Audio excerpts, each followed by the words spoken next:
Welcome back to my channel. Today we are going to do creepy encounters stories. Darius picked like the options of categories, so he chose creepy encounters. Against my will. It was not against his will. I asked him. So, the first one, you ready, Darius? Ready when you are. First one is, I'm pretty sure the staff at Hobby Lobby saved my life today. I had to add it because I go to Hobby Lobby to get yarn to crochet. It's your favorite store. What? It's your favorite store. It is my favorite store. It's an actual craft store. So anyways, this person goes, I'm still shaking as I think about where I could have been right now had I not acted on a vibe today in Hobby Lobby. I was at the store to indulge in the springtime sale. As I was browsing the entire store, I noticed that I kept seeing the same man wandering around. I thought that he was there with his wife until I realized that he was there alone. I also noticed that he had a Bluetooth headset in his ear the entire time. Not necessarily suspicious in or itself, but I really started to get a bad feeling when he followed me around the small floral section as I weaved through the aisles. He kept looking at random flowers when I would look at him. I even saw him either quietly talking to himself or talking to someone on his Bluetooth, most likely the latter. I circled through the store several times to make sure that he was genuinely following me and to wait for him to leave, but before I went to check out. After a while of not being able to see him around me, I went up to the front and got in line. He crept from around a corner and got in line right behind me, still holding the two random flowers that he had picked up. The cashier rung up my items while I typed a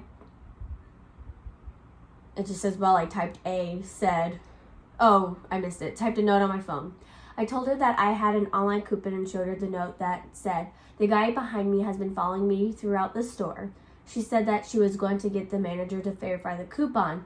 The manager came up and read my note and said, with the other sale already applied, we might not be able to apply this coupon, but let's step aside and see what we can do. That was a smart move.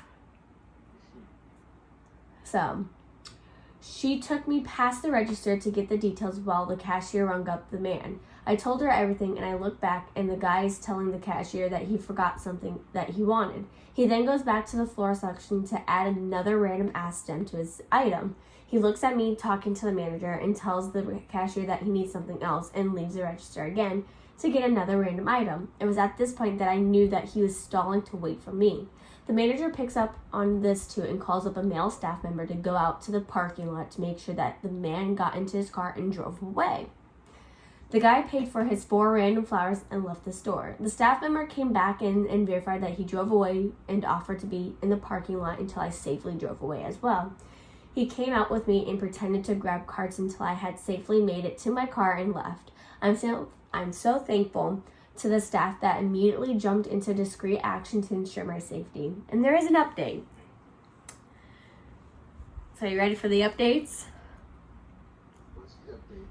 So update. I have a few updates to share. After posting and getting a lot of people advising me to contact the police, I did. After I told them what happened, they told me that this guy was likely part of a human trafficking team. It was what they call the Scout, who was sent to find a target and was on the phone coordinating a team to grab me in the parking lot or follow me home.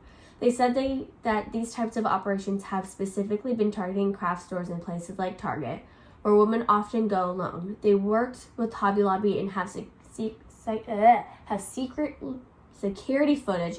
Why can't I say words today? Security footage of his face and license plate. I don't know if they have identified him from this, but they've been great at keeping me updated. I also have contacted Hobby Lobby Corporate and gave them the store number and the names of the employees that helped me. They weren't specific, but they said that they would make sure that the employees got the recognition they deserved. Thanks to everyone who offered support and helpful advice in the situation. I don't anticipate any further updates, but if I get any, I will post them. There has not been any more updates.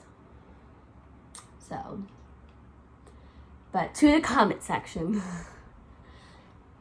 one person wrote, wow, I don't think I could have thought to use a coupon. Smart / quick thinking on your part. And the staff's, glad you're safe, OP.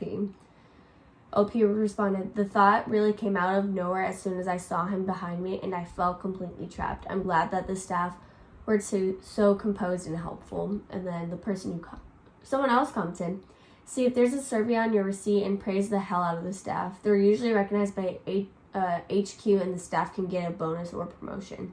LP wrote, amazing idea, thank you. Let me scour real quick and see. Yeah. So OP commented on someone else's. So someone commented this and then they commented again.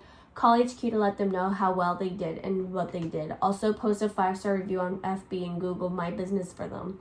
That further enhances their brand and helps the people who helped you. OP says, I've been advised not to post anything publicly with my name on it, but I'll be contacting HQ and the staff personally to thank them. Like, and y'all call us crazy when we are like, it's not all men. It's not all men. But again, we don't know which ones are going to be there to help us or hurt us. You know what I mean? Unfortunately, I do. Like, it's not like we're trying to bash all men. We're not. It's called, if we walked into the store, we don't know whether that man's going to hurt us or help us.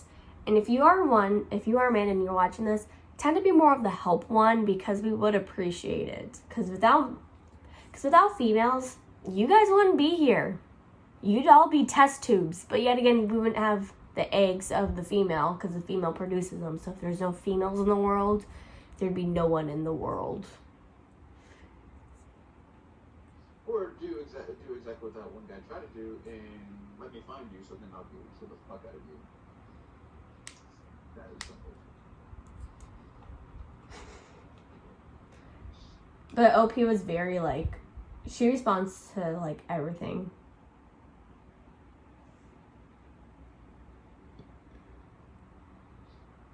So someone says, any reason given why they didn't call the cops if it was obvious to them too? OP says, no, we didn't even think of it in the moment because he hadn't actually done anything illegal.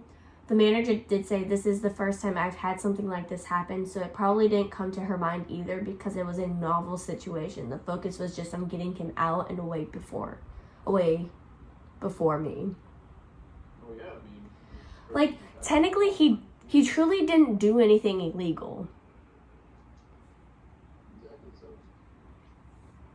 Unless he does something illegal. Unless he actually comes up and physically touches you or anything like that, or harasses you, there's nothing they can do. They can't even call the cops for a potential following.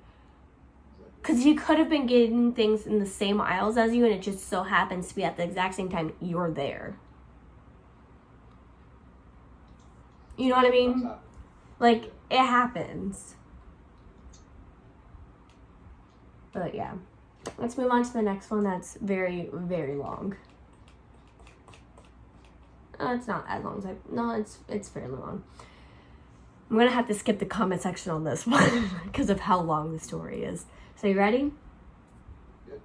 It's called My Crazy Friend Ended Up Becoming a Murderer. Whoa, what's that remind me of? So it goes. So today has been a particularly slow day at work. And I've been killing time reading these stories. Maybe enough time has passed and I can share mine. I had this friend who was really into the occult. Unfortunately, I was the one who got him turned onto it.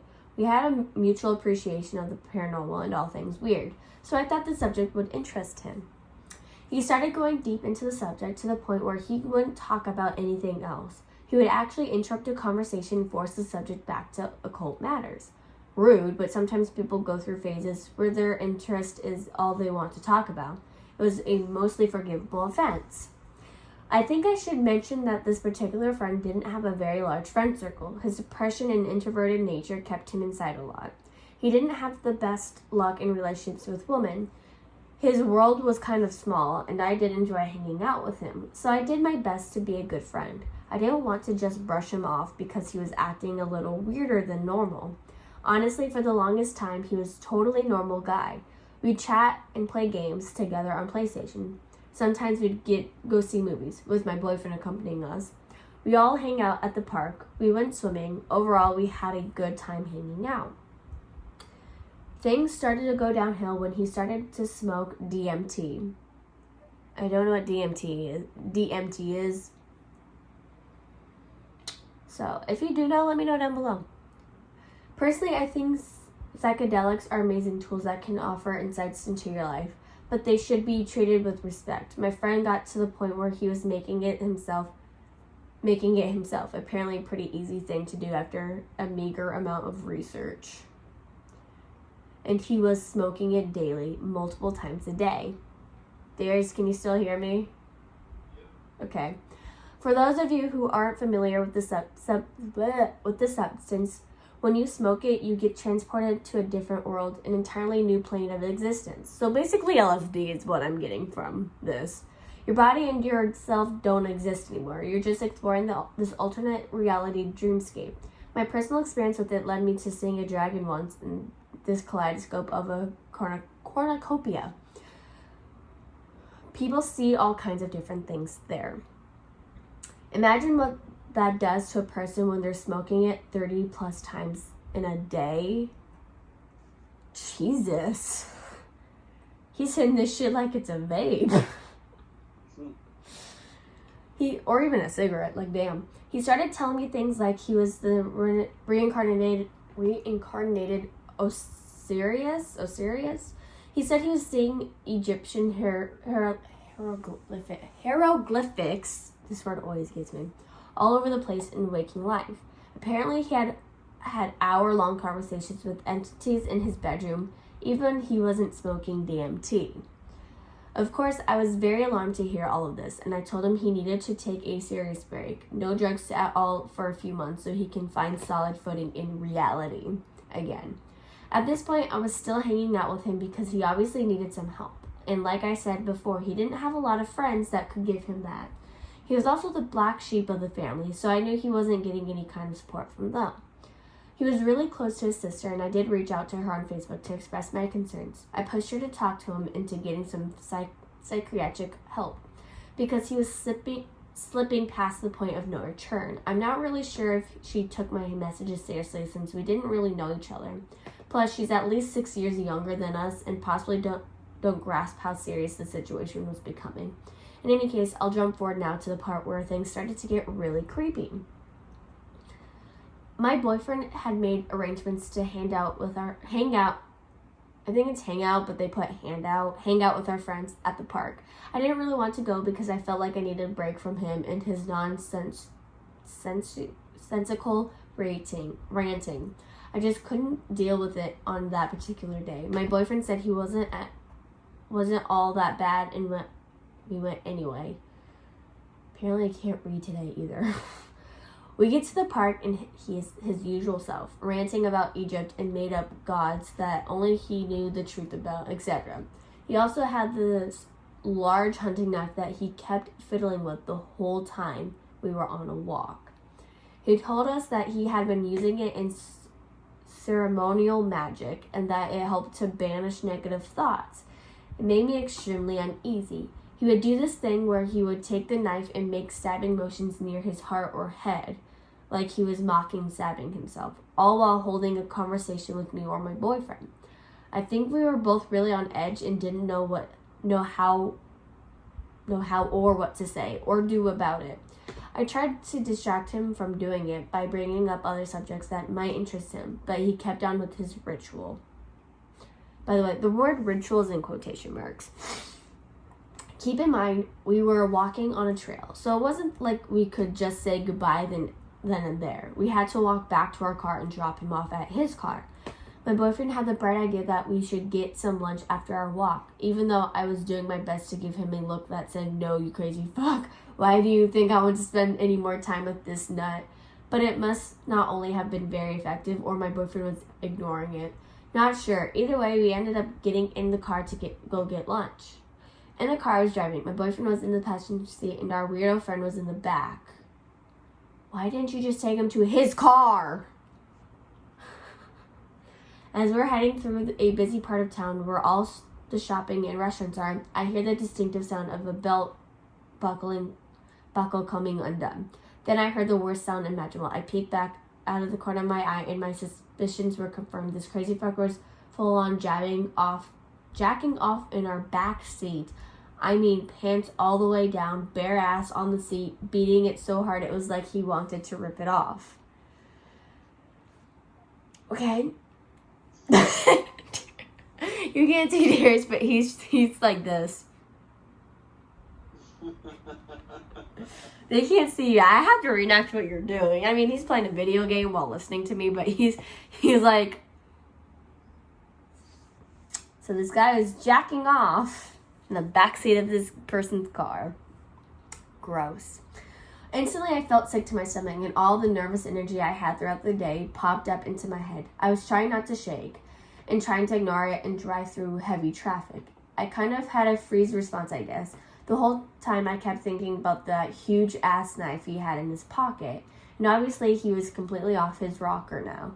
I was afraid to say anything or confront him because I didn't know how he was going to react. This part is nuts, but my boyfriend didn't fucking seem to notice. And the whole time he kept rambling on about God knows what. I couldn't listen because my thoughts were 100% focused on driving and trying to act like I didn't know what was going on in my back seat.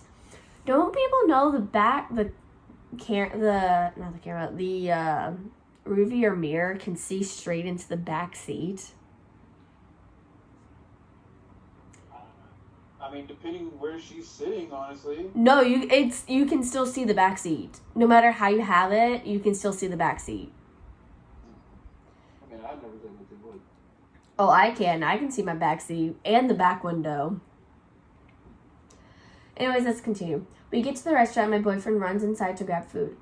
I'm left alone in the car with our friend, and I try to act like I'm browsing on my phone when really I'm watching and listening as hard as I can. We don't talk. My boyfriend gets back and I complain that I'm tired. It's been a long day. Let's drop him off, etc. So I drive us back to our friend's car, and he doesn't get out of our vehicle. He just sits there. I have to get a little bit rude and ask him to please get out and go home. He gets out of our car and walks over to his passenger side. I start getting really scared, and I suspected the worst. He pulled a gun out of some kind of bag and he had on the seat, and he just walks over to our car with it. I don't know why the fuck I did this, but I was so pissed. I just got out of my car and walked right up to him. I was maybe 3 feet away and could see it was a loaded 9mm. I kept asking him over and over, "What are you doing?" Because apparently that's all my brain could think to do. I told him to get in his car and go home. He never said anything during this whole time, just kind of cried and had this wild look in his eye. For whatever reason, he got back into his car and drove off. I told my boyfriend obviously we are never hanging out with him again, and that I didn't even want him to talk to him anymore. No contact. Nada. A few months pass, and he occasionally messages me through the PlayStation or texts my phone. He says a lot of random stuff, and I just ignore it. It turns out he moved down to Tennessee near Nashville. I don't know why. He had a roommate, and I think their girlfriend lived there. I'm not really sure about the situation. I think maybe he's turning his life around and getting a fresh start doing there. I think it's best to cut all contact and let him regroup. I'm not interested in any kind of friendship with him, and I know he needed help beyond what I could offer. Again, I reached out to his sister and let her know that he had a gun. She managed to get it from him somehow, but it did a little good in the end. I get a call around 11 p.m. one night that wakes me up. It's a man claiming he's a detective down in Gallatin, Tennessee, and my heart skips a beat. I start sweating and immediately ask what happened. Apparently, my former friend stabbed someone to death on Halloween Day. I don't know all the details, and the articles about it are kind of sparse. The whole thing is really surreal, and I'm just left feeling like I'm lucky that I didn't get shot last summer. The whole thing turned out way longer than I meant it to be, but that's the story. I'm still feeling creeped out by the whole ordeal, and I'm kind of feeling sick after writing all of this. Oh, and there's an actual article. Someone, so someone put an article, attached an article, and OP, and they asked that him, and the OP responded, "Yep." Oh. Okay. So DMT is actually a drug. It's of course it's a drug. I think it's similar to LSD. If you're fucking tripping balls, you're on LSD. Well, the thing. So its street name is called magic mushroom. So it's mushrooms. I don't give a fuck. It's still LSD. It still follows under LSD. So you ready for the article? Yeah, that's the article. So called Halloween Stabbing Leaves One Dead. A Gallatin man has been charged with first-degree murder after police say he fatally stabbed his roommate with a kitchen knife on Halloween. The stabbing occurred during an altercation at a residence in the 1100 block of Peninsula Drive near Lock 4 Road on the morning of October 31st, according to Gallatin police. When officers arrived, they found the victim, I'm going to skip the victim's name for reasons, unconscious and significantly bleeding from 2 puncture wounds from a knife. Investigator blank wrote in his sworn court affidavit. The suspect, identified as blank, he is 28 at the time, had already fled the scene and could not be located. A roommate informed officers that blank acted strange and reserved that morning. However, there had never been any type of altercation between the 3 roommates. Blank, the detective wrote in the affidavit, I don't even know what that is. The victim was about to go to work and the witness believed that the attack was unprovoked. According to police, the roommate said he found blood downstairs after hearing someone run up to the stairs to the 2nd floor of the residence that morning. When he went to investigate, the roommate found blank backed up against a wall while blank was yelling, "Quit playing games with me." After noticing that blank had been stabbed, the roommate removed the knife from the room and went downstairs to call 911, according to the, I don't know how to say this, the affidavit? I don't know. Anyways, let's continue. The roommate attempted to control blank's bleeding while an ambulance was en route and said he was unsure where blank went, but saw him grabbing some of his belongings. The detective wrote, officers unsuccessfully attempted CPR and blank was pronounced deceased on scene. Gallatin police asked for the public's help Thursday locating blank, who was believed to be traveling north towards Medina, Ohio, where he is originally from. He was eventually located by law enforcement in Indiana later that evening and taken into custody. No additional details about the case have been released. The fatal stabbing came as a shock last week to residents of the otherwise quiet neighborhood. We don't have any trouble here, blank. Oh, okay. Belvedere Drive resident blank said while standing on his front porch looking at the police car blocking the street in front of his house Thursday. I've never even heard any loud noise from that area. They just never talked to us or anything. As far as problems, none ever. As of Monday, blank was still being held in the Sumner County Jail without bond. He is scheduled to appear in Sumner County General Session Court on December 4th. And this was written not that long ago. It was first written up on November 6th of 2019 and updated on November 7th of 2019. Yeah. So that was the article. So that was the stabbing in which the person was contacted of. The reason why I left blanks out, you could probably find the article. It's just not my place to put people's names out there. Especially since most Reddit posts are supposed to keep things confidential. I was trying to do that. I mean, it's a news article. News articles are out there for everyone.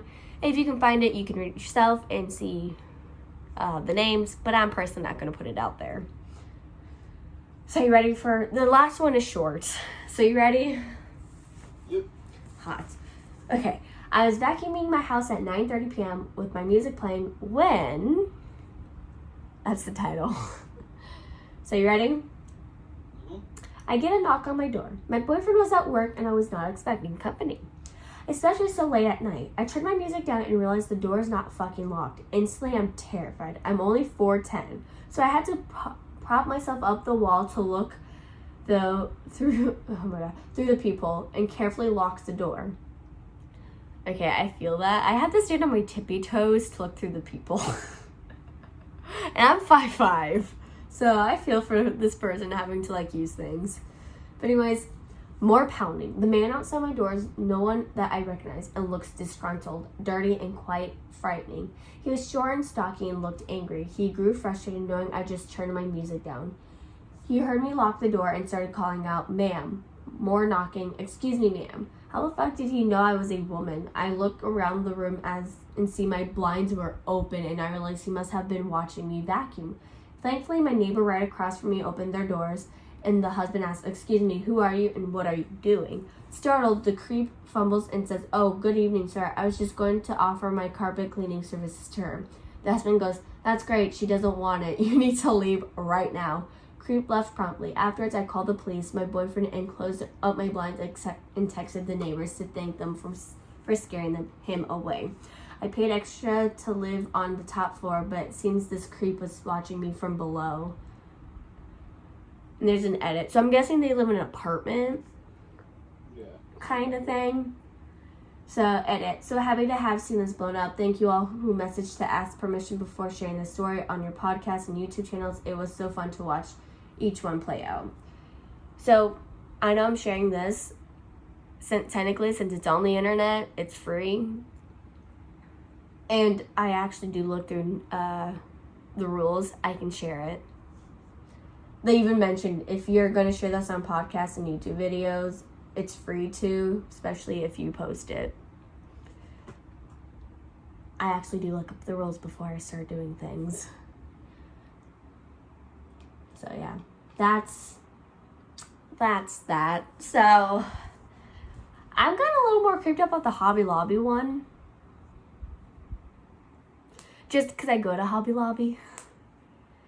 Yeah, see, you're not gonna go to Hobby Lobby alone. Well, I'm going to Hobby Lobby alone tomorrow, so I'll Facebook Messenger you. Since that's what I do, I'll call you.